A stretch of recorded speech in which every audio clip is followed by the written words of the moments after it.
Buenas tardes nuevamente.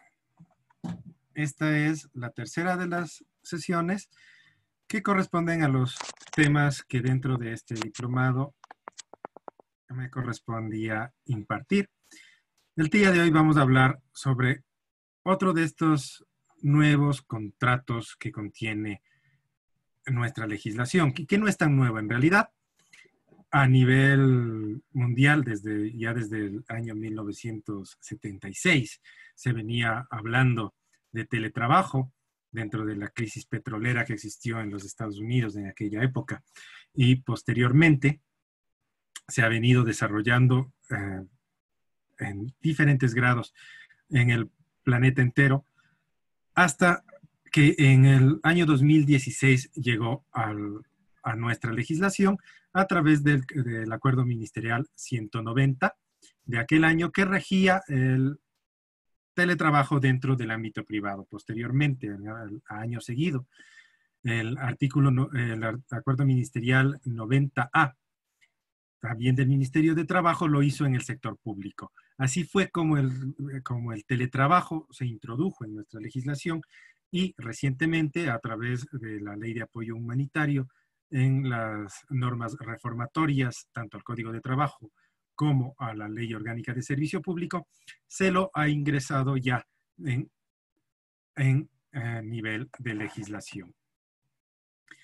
Para partir con el tema de qué es el teletrabajo, vamos a hacer una diferencia entre aquello que contempla la Ley de Apoyo Humanitario y aquello que contemplaba los acuerdos ministeriales, puesto que en la Ley de Apoyo Humanitario se lo trata como una forma de organización laboral, mientras que en los acuerdos ministeriales se hablaba de una forma de prestación de servicios. Y en realidad la ley se encuentra más acertada en ese sentido. Se trata de una forma de organizar el trabajo, puesto que cualquier tipo de contrato de trabajo puede organizarse a través de teletrabajo. ¿Y esto por qué? Porque pasando a lo que es el contrato de teletrabajo, vamos a hablar de que se trata, en primer lugar, de una relación laboral, ¿no es cierto? Entonces va a ser una relación de servicio, de prestación de servicios lícitos impersonales en relación de dependencia, a cambio de una remuneración, pero en la cual estos trabajos se realizan necesariamente fuera de las instalaciones de la empresa. Si hasta ahí nos quedáramos, estaríamos hablando de un simple trabajo a distancia, pero para que sea teletrabajo le sumamos un elemento más, que es que este trabajo a distancia debe realizarse necesariamente utilizando los medios de las tecnologías de la información y la comunicación, tanto para su gestión como para su administración y control. ¿Cuáles son los objetivos que se busca a través del teletrabajo? Y en realidad son varios. Y se pueden enfocar tanto desde el punto de vista social como desde el punto de vista de las empresas y desde el punto de vista de los trabajadores. Desde el punto de vista social, en primer lugar, porque va a permitir que trabajadores que no tenían acceso a plazas de empleo mejoren su posibilidad de conseguir empleo, y estamos hablando, por ejemplo, de las personas con discapacidades que, al no tener que movilizarse a un centro de trabajo, les resulta más sencillo laborar desde sus hogares. Por otra parte, va a favorecer tanto en el ámbito de ciudad, al tráfico vehicular, a evitar contaminación, a disminuir el estrés de las personas que ya no tienen que movilizarse de un lugar a otro, que por tanto existe una reducción de ruido también en las ciudades, etcétera, ¿no es cierto? Entonces, existen algunos elementos que desde el punto de vista social y económico pueden ser justificativos para adoptar este tipo de trabajo y desarrollar la legislación al respecto. Desde el punto de vista empresarial, puede contener algunas posibilidades, por ejemplo, que va a aumentar las competencias del personal, puesto que no únicamente van a tener que limitarse esas competencias a los asuntos de su trabajo, sino también al conocimiento de, como vamos a ver más adelante, de ciertas tecnologías y de ciertas habilidades que van a ser necesarias para implementar el teletrabajo. Por otra parte, puede reducir costos y aminorar riesgos del empleador, por ejemplo, en cuanto a accidentes in itinere dentro de la relación laboral, etcétera. Y en cuanto a los trabajadores, mejora la calidad de vida, en primer lugar, porque puedo realizar este trabajo sin necesidad de movilizaciones, en muchos casos bastante largas, pero además porque me permite una mayor relación con mi entorno familiar, una mayor autonomía en el trabajo, me evita que tenga que hacer gastos en transporte, en ropa, etcétera. Y entonces, todos estos objetivos, desde estos puntos de vista, pueden ser satisfechos a través de esta forma de organización del trabajo. En el teletrabajo, entonces, vamos a encontrar, en primer lugar, para que se constituya, 3 elementos objetivos. Primero, esa prestación de servicios lícitos y personales, es decir, el trabajo en sí. Luego, una prestación no presencial, es decir, alejado de mi centro de trabajo y utilizando esas tecnologías de la información y de la comunicación. Podemos utilizar entonces para describir al teletrabajo la siguiente fórmula. El teletrabajo será la suma de la prestación de servicios más la distancia y más la utilización de las tecnologías de la información y de las comunicaciones. En la parte subjetiva es una relación laboral y entonces vamos a encontrar las mismas partes que encontraríamos en cualquier contrato de trabajo, el empleador y el trabajador. El trabajador, como habíamos dicho, para poder optar por esta forma de organización del trabajo, va a requerir de ciertas competencias especiales que van a afectar el ámbito personal. Por ejemplo, se va a requerir que la persona sea proactiva. ¿Por qué? Porque va a estar encargada de su propio trabajo y por lo tanto no puede limitarse a disposiciones de un empleador que está alejado del lugar donde trabaja, sino que deberá desarrollar por iniciativa propia las actividades que corresponden a su labor.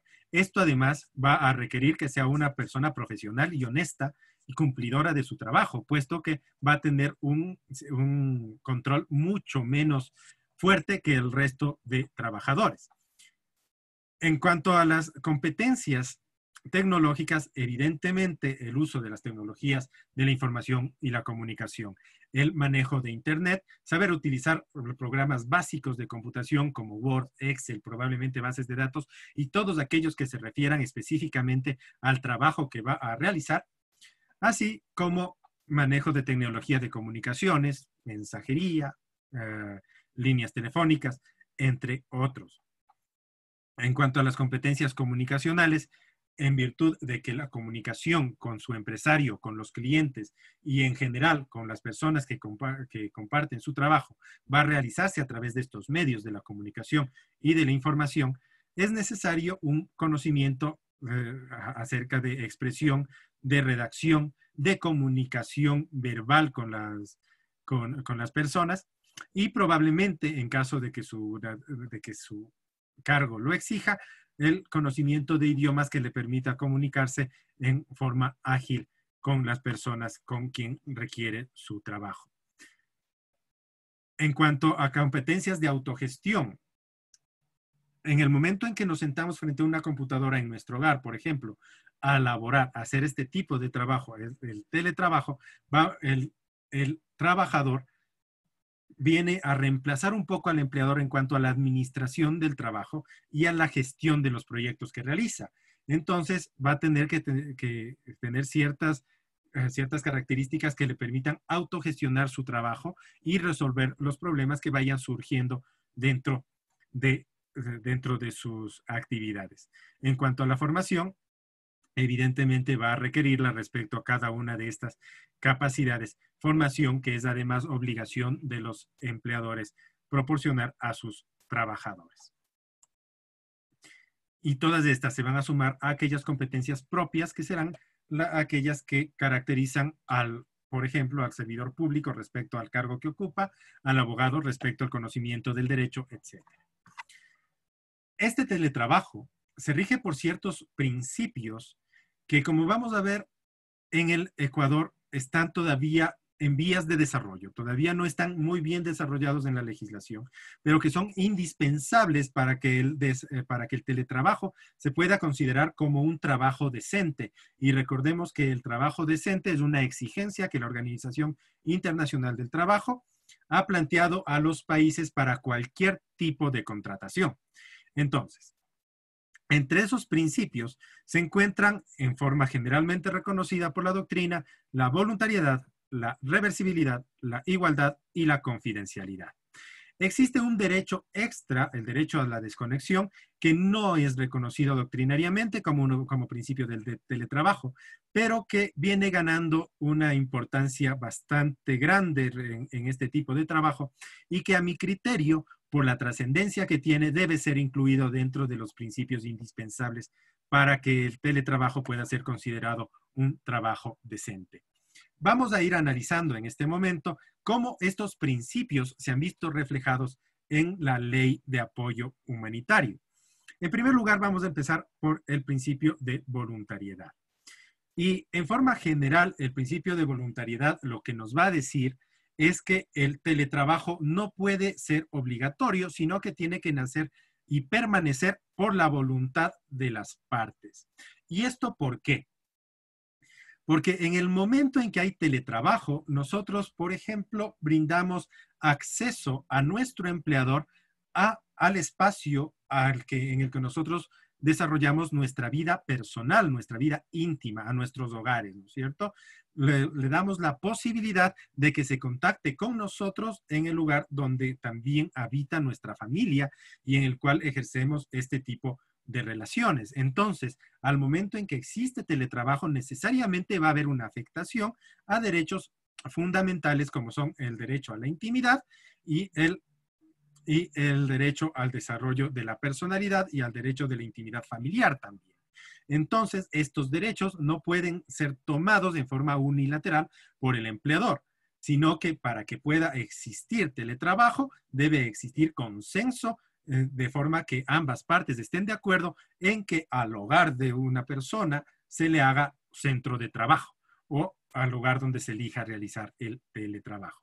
Ese es el principio visto en forma general. Ahora, en cuanto a la legislación plasmada en la Ley de Apoyo Humanitario, existen ciertas distorsiones de este principio de voluntariedad, puesto que podemos diferenciar dos momentos, el momento de creación y el momento y una creación posterior dentro del contrato de trabajo. Por ejemplo, en el primer caso, puede crearse la relación de teletrabajo en el mismo momento en que se suscribe el contrato de trabajo. Pero puedo tener yo una relación que era presencial y durante esa relación generar una novación, un acuerdo entre las partes que me cambie a una modalidad de teletrabajo, ¿no es cierto? En ese momento, tanto en el momento de creación, sea que al inicio o sea en forma posterior, debe existir voluntariedad de las partes.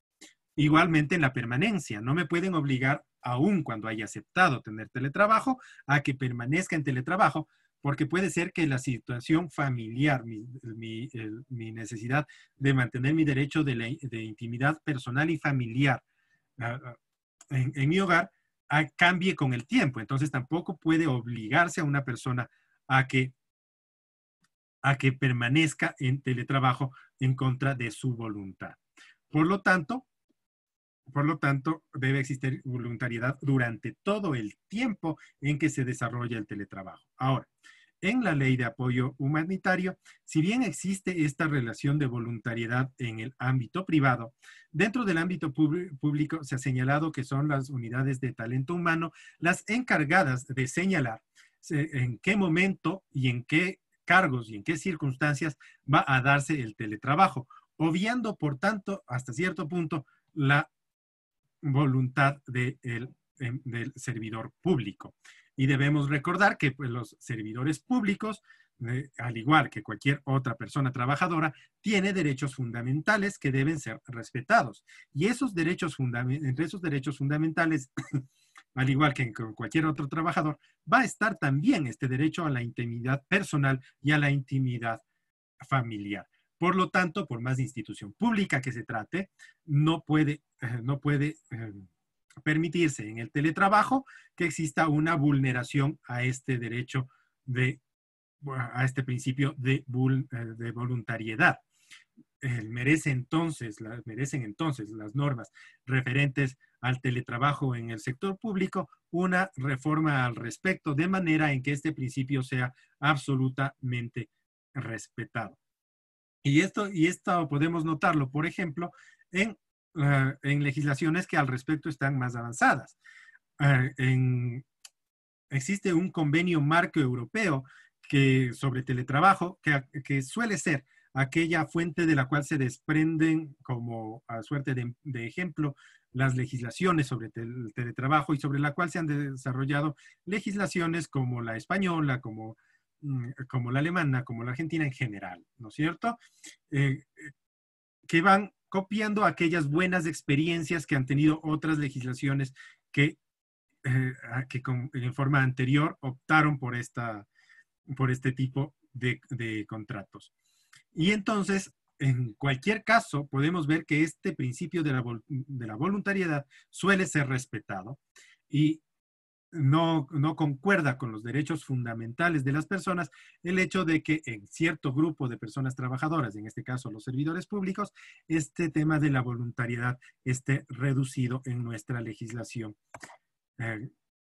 Que a través de las reformatorias que contiene la Ley de Apoyo Humanitario, agregó como artículos al Código de Trabajo y, en caso de los servidores públicos, a la Ley Orgánica de Servicio Público. El siguiente principio es el principio de reversibilidad. Este principio va bastante atado con el principio de voluntariedad, pero durante el desarrollo del teletrabajo. Y entonces lo que nos va a decir este principio es que a cualquiera de las partes en cualquier momento puede dar por terminado el teletrabajo. Claro, en caso del trabajador, esa libertad es absoluta. En caso del empleador, siempre es exigible que para que exista una modificación de las condiciones de trabajo, existan causas objetivas, de manera en que no pueda actuar de forma discriminatoria, en forma arbitraria o vulnerando derechos de las personas. En la Ley de Apoyo Humanitario e incluso en el veto que anteriormente hubo sobre la Ley de Apoyo Humanitario, las autoridades no dijeron nada respecto a la reversibilidad. Sí lo hicieron, en cambio, los acuerdos ministeriales 190 del 2016 y 90A del 2017 del Ministerio de Trabajo, que contemplaron la posibilidad de que exista esta reversibilidad por criterio de las partes por causales a través de un procedimiento, aunque con ciertas falencias, puesto que en el sector público no se delimitó ese procedimiento. La reversibilidad, entonces, va a poderse dar, en primer lugar, nuevamente por acuerdo de las partes, es decir, por una nueva novación. Sea que haya empezado el teletrabajo por el contrato, o porque empezó después, las partes pueden ir modificando a través de acuerdos, adendums, innovaciones, las condiciones de trabajo. Cuando estamos hablando de reversibilidad, entonces necesariamente estamos hablando de un contrato en que fue modificado para tener esta forma de organización de trabajo. Y entonces el trabajador o el empresario tienen derecho a regresar a través de un acuerdo entre ellos a la condición de trabajo presencial. Entonces va a existir un consenso para hacerlo. Pero también existe en los acuerdos ministeriales la posibilidad de que exista una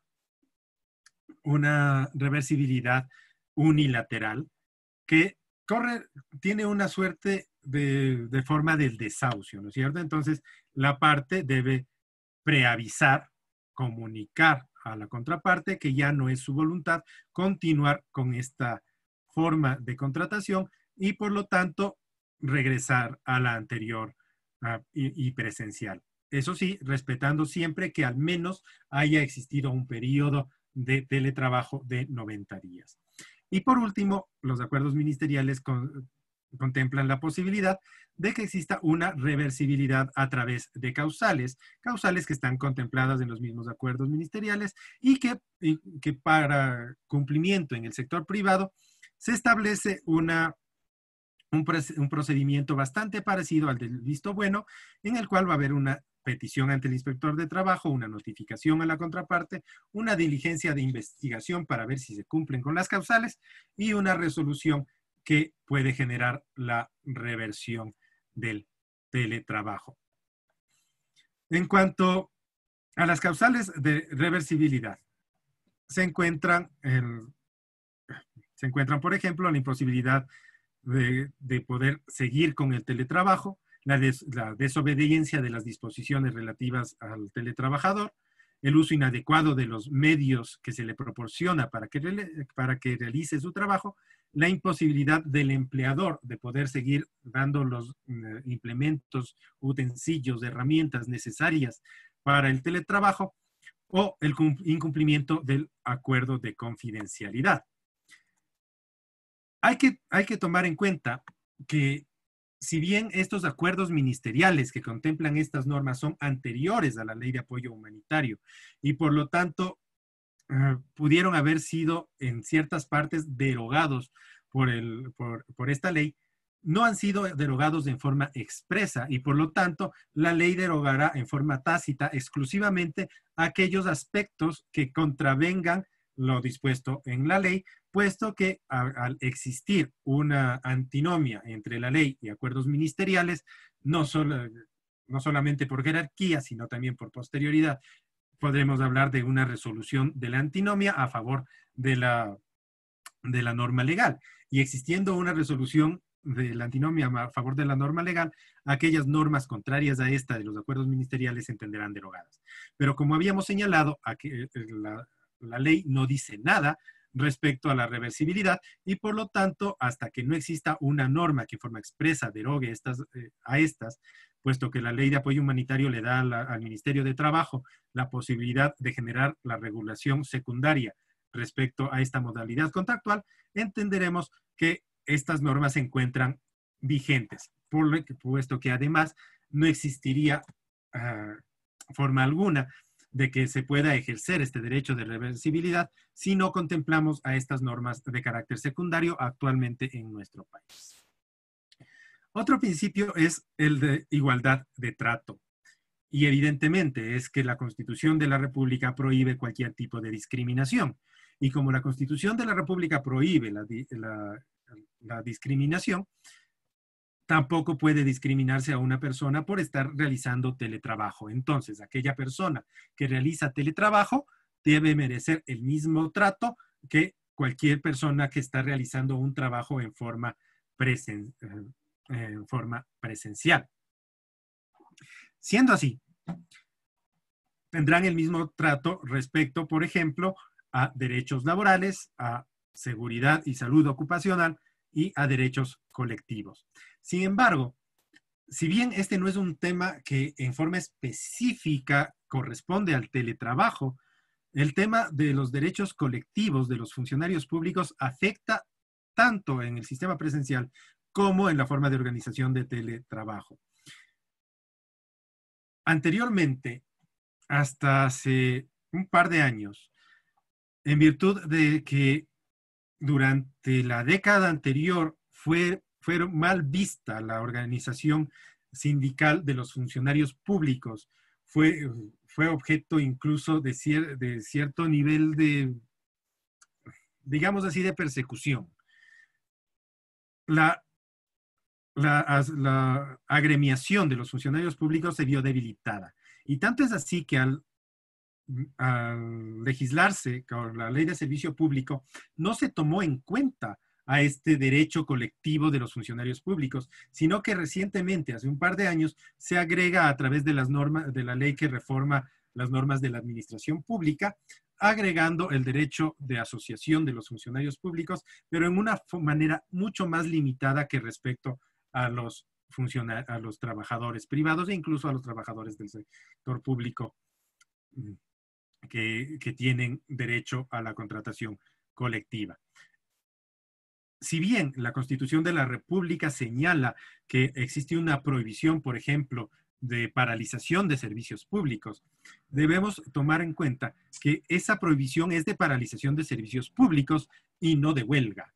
Sin embargo, en las normas que se regularon los derechos colectivos de los servidores públicos, se prohíbe el derecho de huelga dentro de las instituciones en que está prohibido la paralización de servicios, como si se tratara de lo mismo, y debemos hacer una diferenciación clarísima. El hecho de que exista el derecho de huelga no necesariamente significa la paralización de servicios públicos, puesto que se puede realizar huelgas garantizando la prestación de servicios mínimos y de servicios esenciales. Por lo tanto, aquella prohibición constante en la ley no tiene en realidad un fundamento constitucional, sino una apariencia de fundamento constitucional que probablemente necesitaría una revisión a través de una acción constitucional. Esa diferencia en el trato gremial a los servidores públicos también va a afectar en cuanto al teletrabajo y por lo tanto en estricto sentido no existe una real igualdad entre todas las personas que pueden realizar teletrabajo. Iguales apreciaciones pueden realizarse, por ejemplo, respecto al tema de contratación colectiva, puesto que existe una prohibición de contratación colectiva, es así, ya al más alto nivel normativo respecto a los funcionarios públicos. Esa prohibición que existe a nivel constitucional incluso es necesaria respecto a la naturaleza del funcionario público y la verdad es que no. Podemos ver así ciertas legislaciones que son más igualitarias en ese sentido y que permiten la contratación colectiva de los servidores públicos incluso. Y claro, dentro de estas normas que regularon los derechos colectivos de los servidores públicos, si bien no se permite la contratación colectiva, sí se permite un diálogo social que le permita a las partes llegar a ciertos acuerdos sobre temas específicos, pero que son en realidad bastante restringidos respecto al tema, a temas de igualdad, de acceso, de ciertos accesos a derechos, pero que no llegan a tener la amplitud que podrían tener con la finalidad de garantizar un efectivo derecho de defensa gremial. Eso respecto al derecho a la igualdad. En cuanto al principio de confidencialidad, este principio va a requerir tanto obligaciones del empleador como del trabajador. En primer lugar, porque al trabajador se le van a poner en conocimiento, se le van a entregar, sí, insumos, computadoras, teléfonos celulares, implementos en general, pero además se le van a entregar información que puede ser muy importante o muy valiosa para la empresa. El empleador tendrá obligaciones respecto tanto de esos insumos como respecto de la información y tendrá la obligación entonces primero de cuidar los insumos y en el momento en que termine el trabajo de devolverlos. Y respecto a la información, de cuidarla, de no divulgarla y de utilizarla en aquello para lo cual se le fue entregada. En caso de que no cumpla con esas obligaciones, puede tener consecuencias tanto en cuanto a reversibilidad de teletrabajo, cuanto en la posibilidad de que se termine la relación de trabajo en general a través de un procedimiento de visto bueno. En cuanto al empleador, precisamente para que el trabajador pueda cumplir con estas obligaciones, va a tener una obligación de informar, de decirle al trabajador cuáles son sus obligaciones, en qué deben ser utilizados los datos y cuándo se va a considerar que esos datos son mal utilizados, así como la prohibición de utilizar, por ejemplo, materiales o redes de la empresa o correos de la empresa o datos de la empresa en actividades que no corresponden a las actividades del trabajo o facilitarle a terceras personas. Dada esta información por parte de la empresa, que es una obligación de la empresa, en virtud del derecho a la información que tienen los trabajadores tendrán esta obligación de cumplir con sus responsabilidades en cuanto a la confidencialidad. En cuanto al derecho a la desconexión digital, nos dice el principio que este corresponde al derecho a no prestar servicios, pero también a no estar a disposición y no atender comunicaciones fuera de la jornada laboral. Y aquí hay algo muy preocupante respecto al diseño que se ha dado al teletrabajo en nuestro país y que viene entiendo yo, del ejemplo chileno que contiene algo parecido en cuanto a la regulación de este derecho de desconexión. Puesto que recordemos que el derecho de desconexión es el reflejo del derecho a los descansos dentro de la jornada presencial. Entonces, como el trabajador presencial tiene derecho a que luego de la jornada de la hora 8 ya no se le haga trabajar, a que en fines de semana o dentro de la jornada de descanso obligatorio no se le haga trabajar, pero además a que su empleador no entre a su casa a decirle ven y trabaja, el teletrabajador tiene el derecho de desconexión que le permite que luego de su jornada de trabajo nadie le obligue a trabajar, nadie le tenga a disposición del empleador. Es entonces el derecho de descanso reflejado en esta modalidad de trabajo. Por lo tanto, es un derecho que no se puede sacrificar y un derecho irrenunciable. A pesar de eso, en la Ley de Apoyo Humanitario se ha señalado que este derecho de desconexión de los trabajadores va a ser solo de 12 horas cada 24 horas.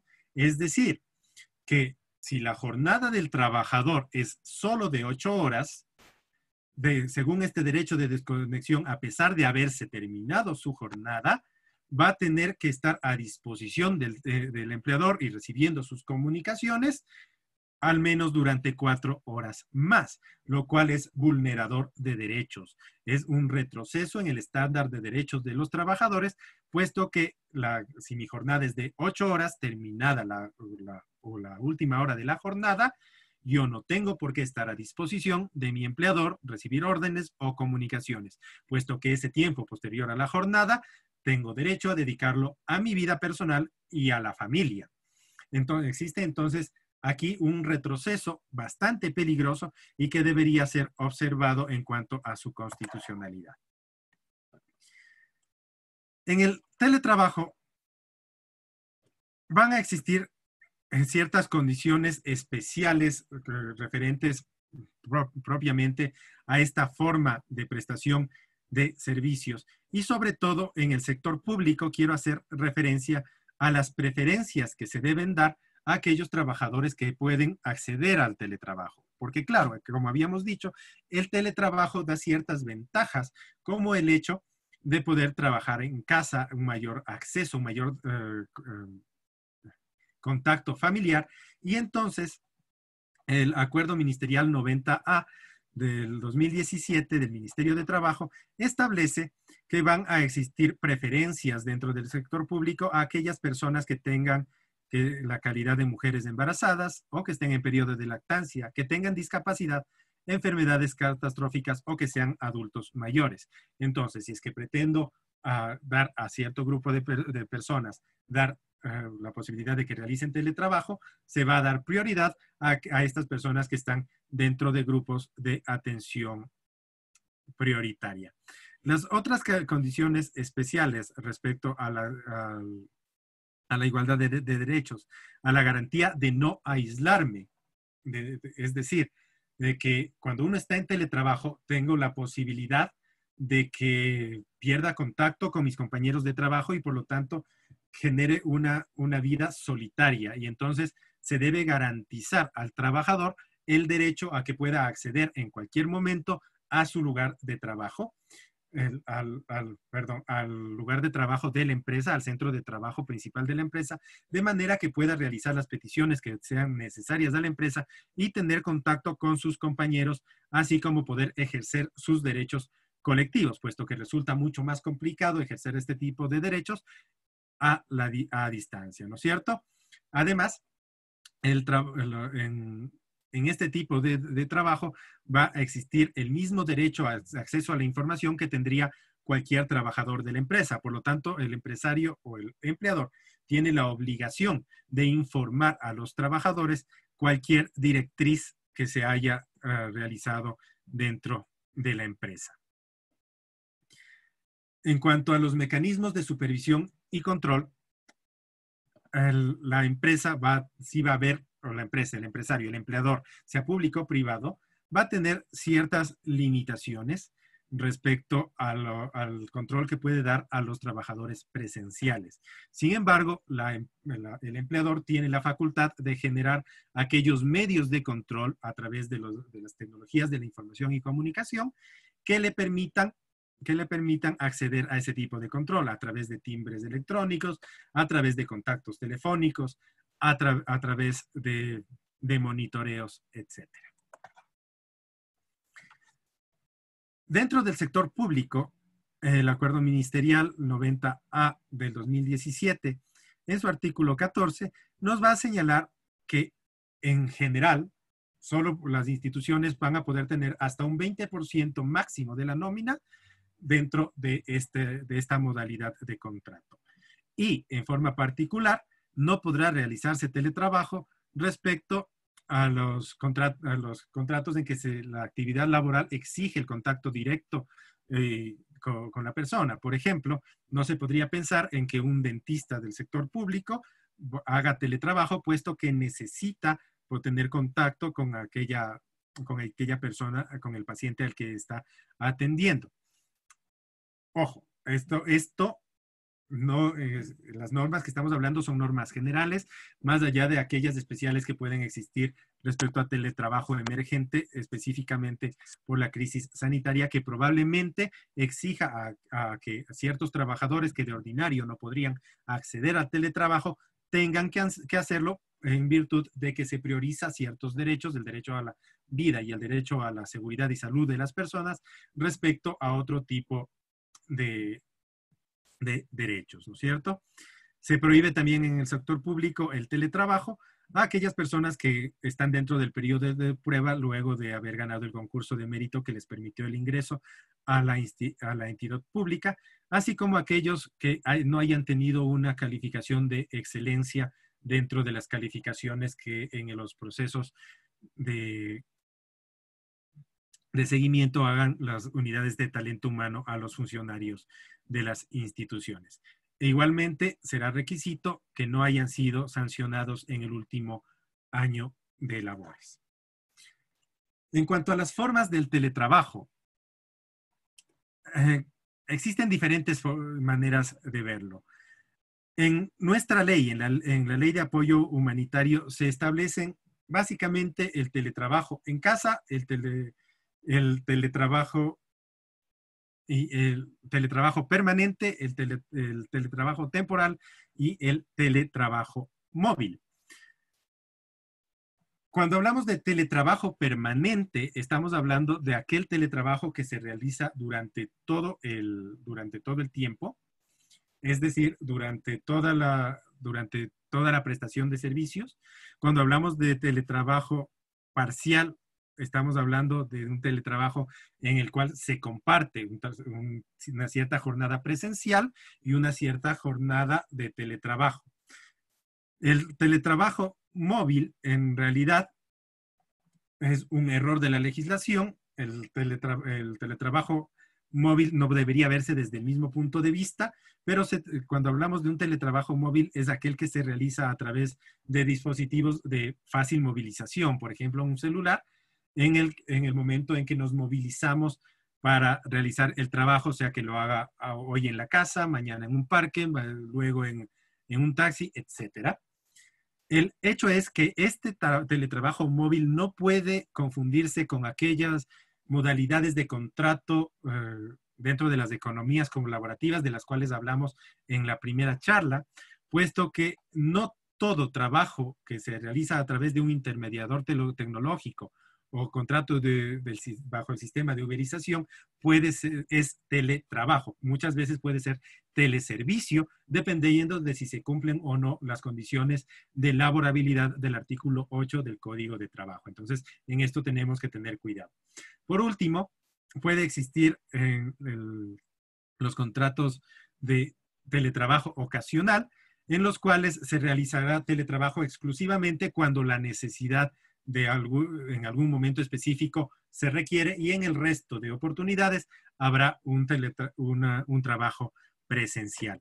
En cuanto al lugar de trabajo, en forma general, dentro de la doctrina, se reconoce que el trabajo puede realizarse en casa, en cuyo caso suele denominarse telehome working, pero también puede realizarse de diferentes formas, sea ya en oficinas montadas por el empleador, o sea incluso en oficinas montadas por entidades gubernamentales que ponen al servicio de los teletrabajadores para que no tengan que movilizarse a lugares lejanos.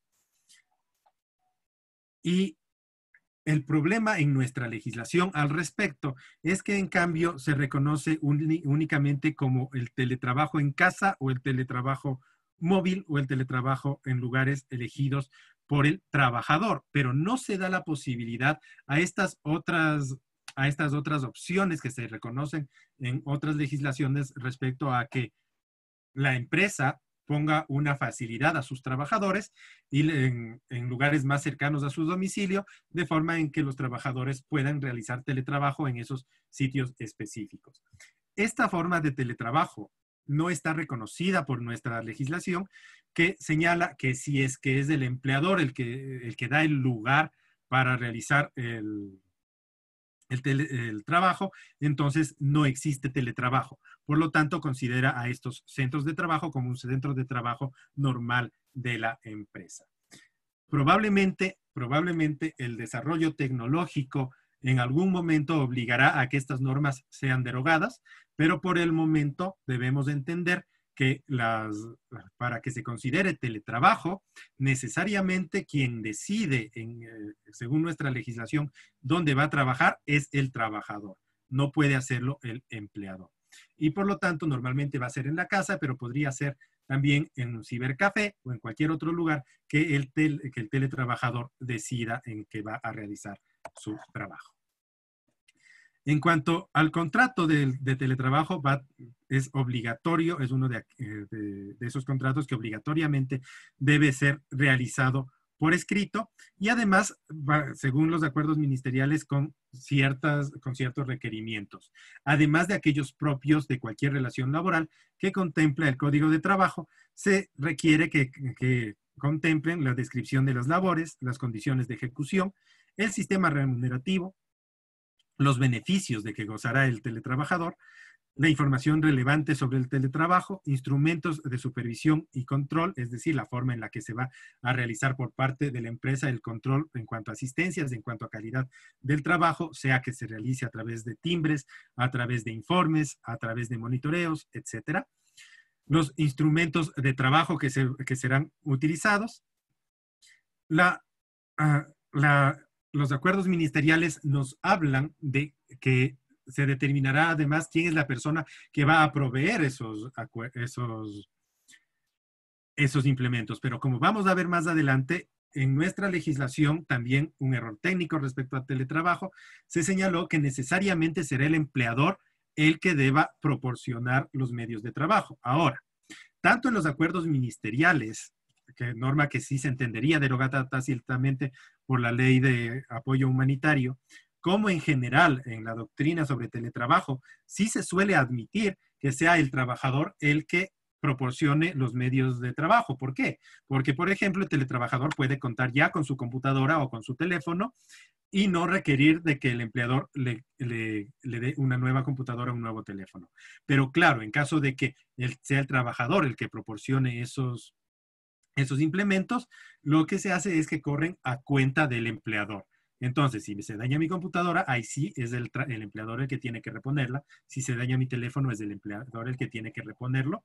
Si es que estoy gastando mi red, es el empleador el que tiene que gastar en la red. esa posibilidad no se admite ya dentro de nuestra legislación, puesto que la Ley de Apoyo Humanitario ha señalado en forma expresa que los implementos de trabajo y los medios de producción deben ser dotados por el empleador. Por lo tanto, esta parte que consta en los acuerdos ministeriales ya no podría constar dentro del contrato de trabajo. Debe hacerse constar además la unidad o departamento al que pertenece el teletrabajador, el nombre del jefe inmediato o de aquella persona con la que el teletrabajador tiene que contactarse para que pueda tener acceso a la empresa, para que pueda saber la información respecto a la empresa. Además, deberá hacerse constar los días en los que se ejecutará el teletrabajo, si es que es teletrabajo parcial, y la forma de entrega de informes que se exijan. En el sector público, además, en virtud de que existe la obligación de evaluación al funcionario público, debe hacerse constar los objetivos, indicadores, metas que debe cumplir el teletrabajador, así como el plazo y la forma de determinar o de especificar los cumplimientos que deben realizarse y las causales de reversibilidad. En el tema de de seguridad y salud ocupacional, si bien se contempla como un requisito del contrato de trabajo exclusivamente dentro del sector público, recordemos que esto estaba dentro del principio de igualdad, ¿verdad? Los teletrabajadores tienen tanto derecho a gozar de una buena salud y seguridad ocupacional como los trabajadores presenciales. Por lo tanto, sea que se trate de un contrato en el sector público o privado, las cláusulas tendientes a beneficiar este tratamiento de la seguridad y salud ocupacional deberían constar en el contrato. Habíamos dicho precisamente que respecto a la provisión de medios, en forma general, se suele permitir que sean los trabajadores también los que a costa del empleador provean esos bienes. Pero en la ley, como señalamos anteriormente, existe una norma expresa tanto para el sector público como para el sector privado que impide aquello, señalando que los equipos, servicios e insumos deben ser dotados por el teleempleador.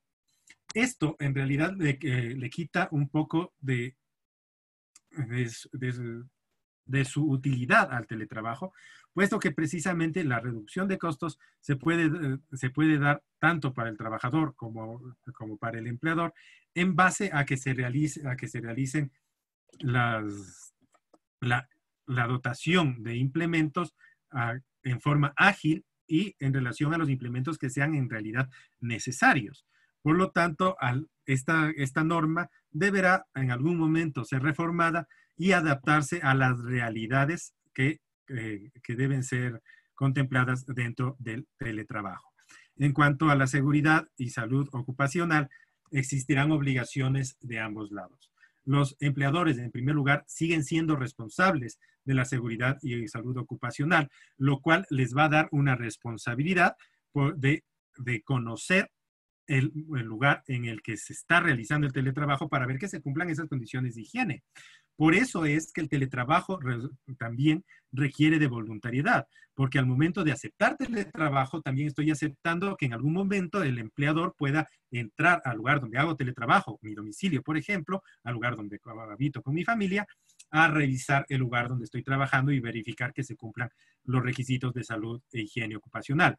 Pero además también podría hacerlo en algún momento la entidad pública encargada de estos controles.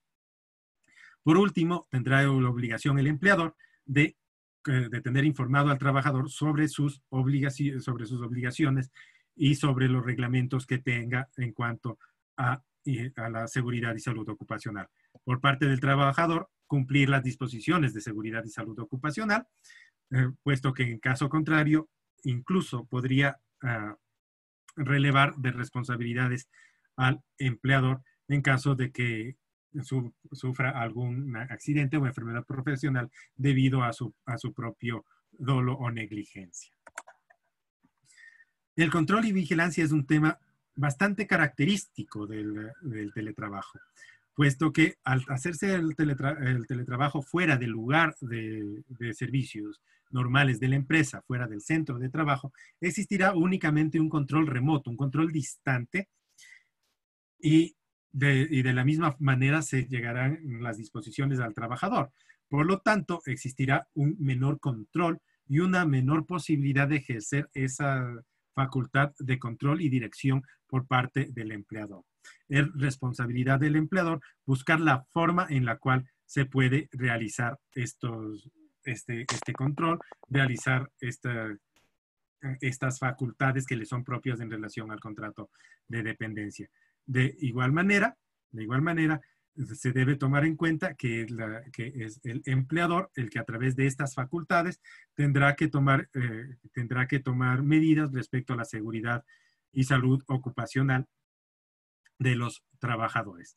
Entre esas medidas va a estar, por ejemplo, el permitir que el trabajador tenga acceso al centro de trabajo, a sus compañeros de trabajo y a realizar las peticiones que consideren necesarias, precisamente en vigilia de sus derechos, y así como permitirles el acceso al centro de trabajo para que no sientan esta situación de aislamiento y puedan tener riesgos incluso en cuanto a lo psicológico. Respecto a las ventajas del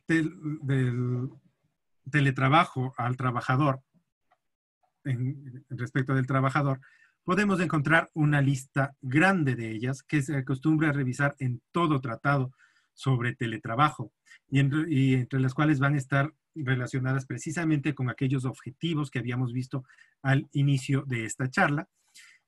Y entonces vamos a encontrar una mayor flexibilidad, autonomía, mejoras en cuanto a movilidad, mayor productividad porque te gastaré menos tiempo en movilizarme y además gastaré menos energías en movilizarme, mayores oportunidades laborales, sobre todo para aquellas personas que tienen un difícil acceso al trabajo, una mayor vida familiar, un mayor contacto con el entorno de familia, oportunidades de participación para personas discapacitadas,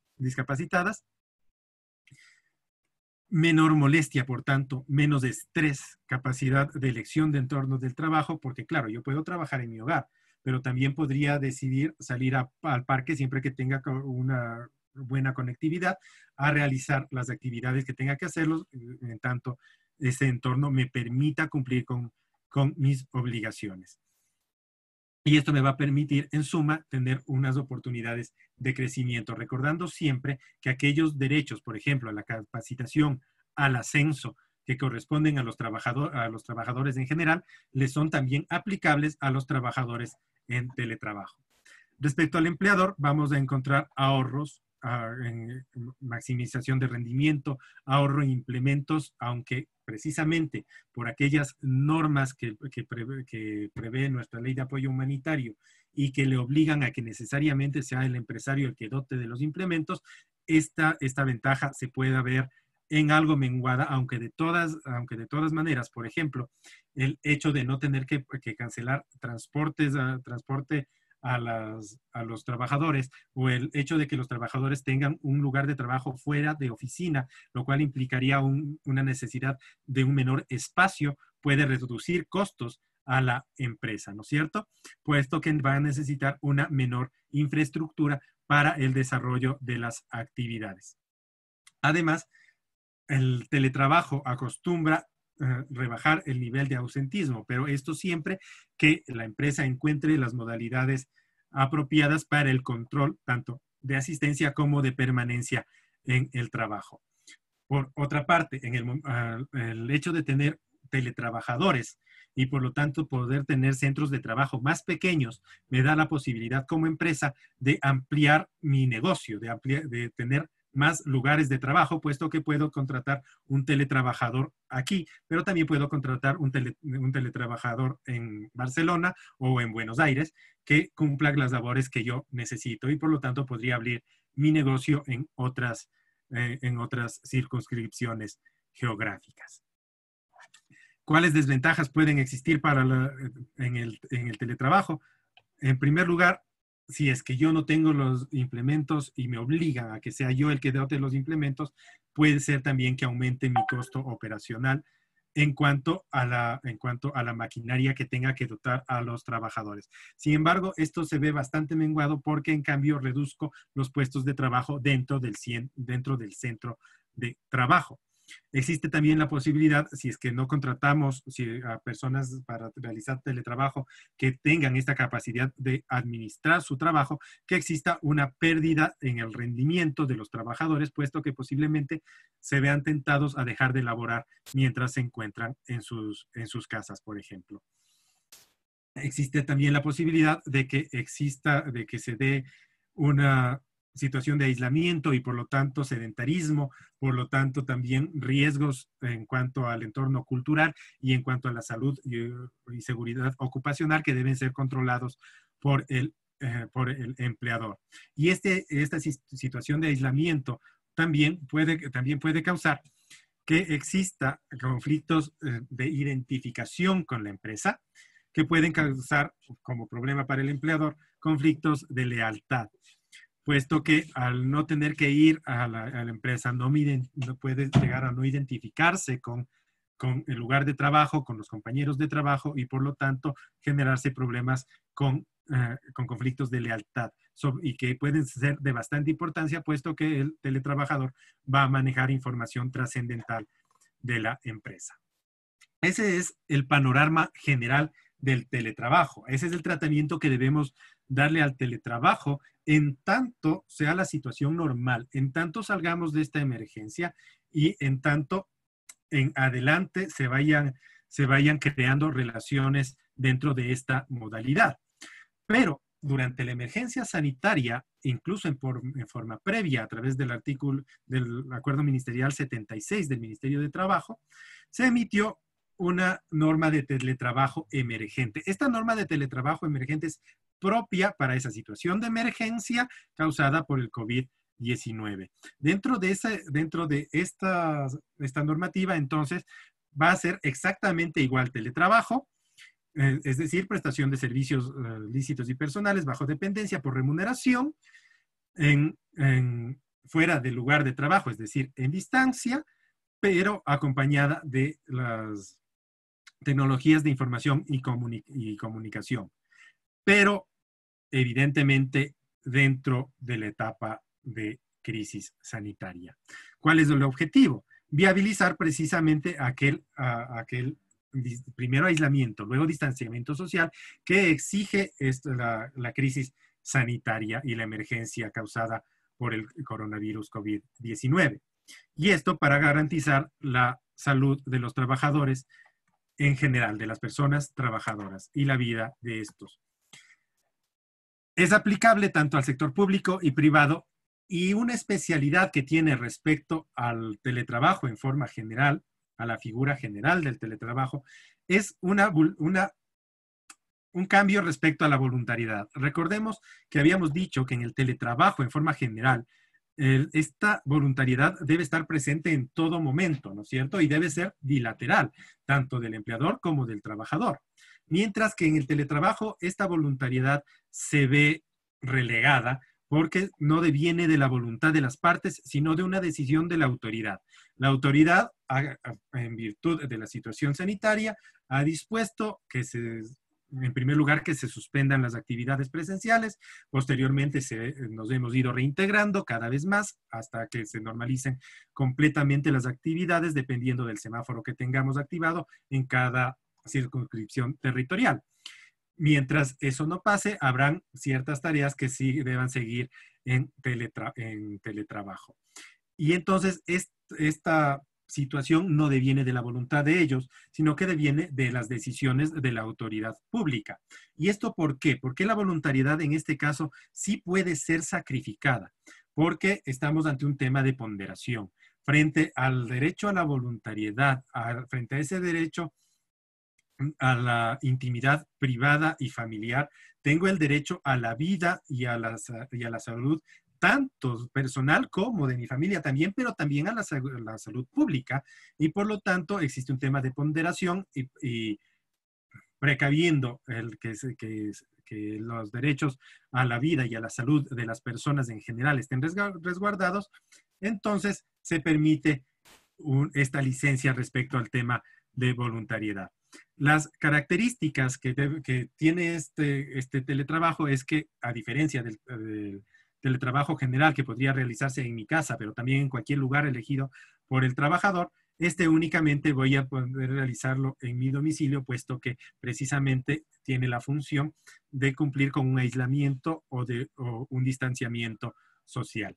En general, no va a cambiar las condiciones de trabajo, siempre va a ser causado en forma posterior, puesto que viene de contratos presenciales que a través de la norma pública han sido cambiados a una modalidad temporal de teletrabajo, ¿no es cierto? Pero lo único que va a cambiarse entonces es el lugar de trabajo, manteniéndose todas las otras condiciones laborales. No constituye, por tanto, al no hacer una renuncia de derechos, una causal de terminación de la relación laboral.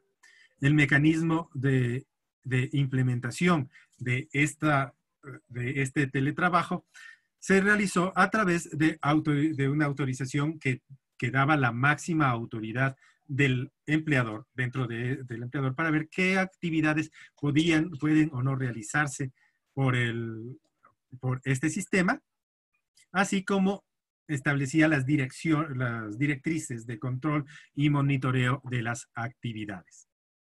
El teletrabajador, en este caso, igual que en cualquier otro, va a ser responsable tanto de la información como de las herramientas o de los servicios o de los insumos que se pongan en su conocimiento y que, en base al principio de confidencialidad, igualmente tendrán que ser utilizados en forma correcta y para las actividades propias del trabajo. El teletrabajo emergente requiere igualmente de un registro que, dependiendo del tipo del empleador, al tratarse del sector público, se realiza a través de comunicación simple con el Ministerio de Trabajo, a través de correo electrónico, mientras que en el sector privado requiere de registro en el Sistema Único de Trabajo que pone al servicio de los ciudadanos el Ministerio. Las causales de terminación del teletrabajo emergente vienen dadas precisamente por la naturaleza que tiene. Si es emergente, depende de la emergencia, se termina cuando terminen las causas que lo motivaron. Y, claro, en base a la posibilidad que tienen las partes de ponerle fin al teletrabajo, por acuerdo de ambas partes, puede ponerse fin también a esta modalidad contractual. El teletrabajo es una figura que está en desarrollo. Si bien es antigua, cerca ya casi 40 años a nivel mundial, en nuestra legislación, en nuestro ordenamiento jurídico, es una figura bastante nueva y que requiere todavía de bastante desarrollo. La ley de apoyo humanitario no la ha regulado en forma, digamos, perfecta, pero es perfectible. Al menos ya tenemos una norma que nos acerca a las nuevas modalidades de trabajo que esta revolución industrial 4.0, la revolución industrial de las comunicaciones, de la tecnología informática, que este desarrollo de la tecnología nos exige. Cada vez más estaremos inmersos en esta revolución industrial 4.0, en esta época de la comunicación y del conocimiento, y esto necesariamente implica el cambio, la modificación de la normativa que tenemos. Hemos visto que en cuanto a esta figura específica, nuestra legislación por lo pronto adolece de ciertas falencias que deben ser modificadas, que seguramente serán en el transcurso del tiempo. Esperemos que así sea. Hasta ahí la tercera y última de las charlas que corresponden a los temas que se me han propuesto para este diplomado. Quiero terminar, sin embargo, agradeciendo a CIPLEX por la invitación que se me ha realizado a impartir estas charlas dentro del diplomado, estas cátedras. Y me despido de ustedes esperando que haya sido de su agrado cada uno de los temas que he puesto en su consideración. Que tengan todos una buena tarde. Hasta luego.